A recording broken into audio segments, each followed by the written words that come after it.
Salve pessoal, tudo bem com vocês? Eu sou o Cris Grazina, seja bem-vindo, seja bem-vinda ao meu canal. Hoje eu vou falar sobre o falso moralismo.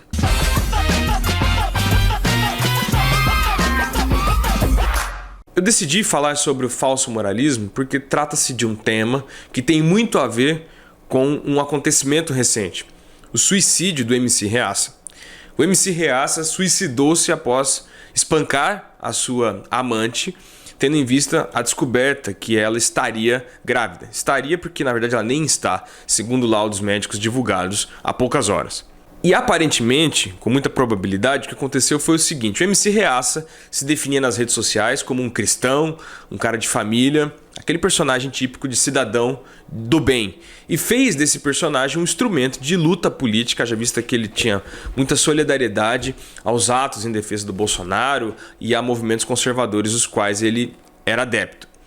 E vendo a possibilidade desse personagem que ele criou ruir frente aos seus fãs com a descoberta que ele teria engravidado então uma amante, ou seja, num relacionamento extraconjugal, isso abriu na cabeça dele um processo de transtorno mental tão grave e tão insolucionável que ele decidiu então tirar a sua própria vida, o que é um incidente extremamente lamentável. Ninguém aqui está comemorando o fato do MC Reassa ter tirado a própria vida, até porque seria bom que ele tivesse a oportunidade de estar vivo e poder se aprimorar enquanto ser humano, assim como todos nós estamos fazendo neste momento.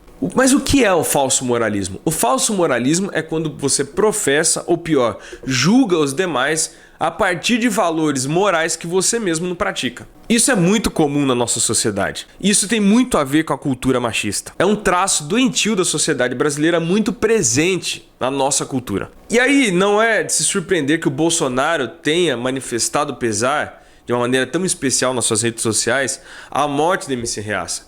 Porque, e aqui é o ponto-chave do vídeo, o falso moralismo faz parte do DNA do bolsonarismo.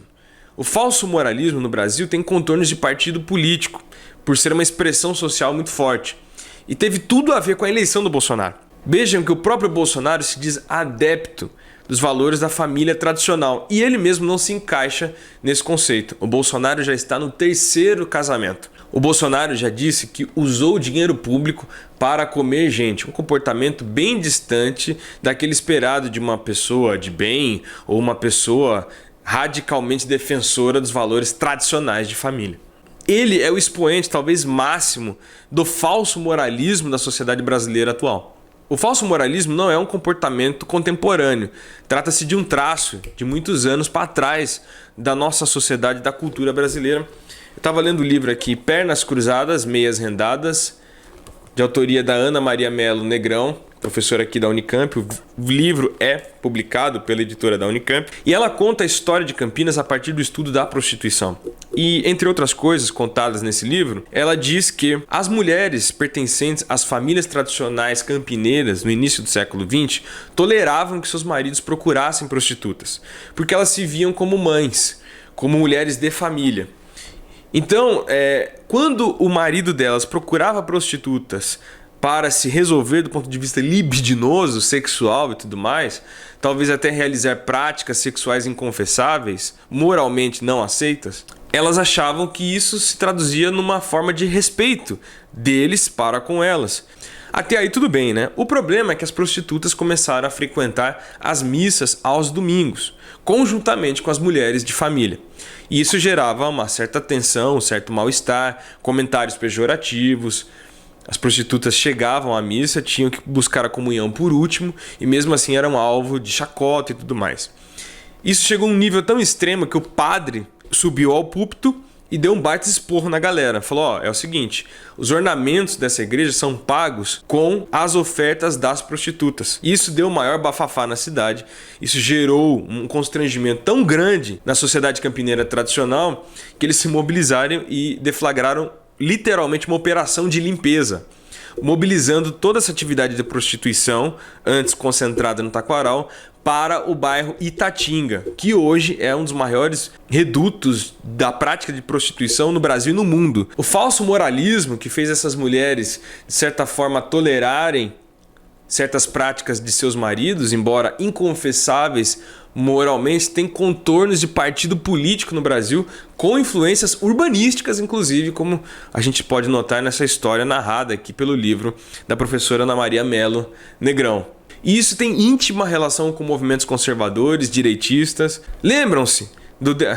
não faz muito tempo apareceu aí um deputado estadual de São Paulo, que falou que ia tirar a travesti no tapa caso ela entrasse no banheiro masculino. Ele se dizia um defensor da família, da moral, dos bons costumes, de direita, e aí depois acabou confessando que é homossexual. Teve aquela deputada também, a deputada conservadora de direita do PSL, papapá, até que descobriram, xeretando lá o Facebook dela, que ela tinha feito uma pá de posts dizendo que tinha fumado que gostava de fumar maconha e tudo mais.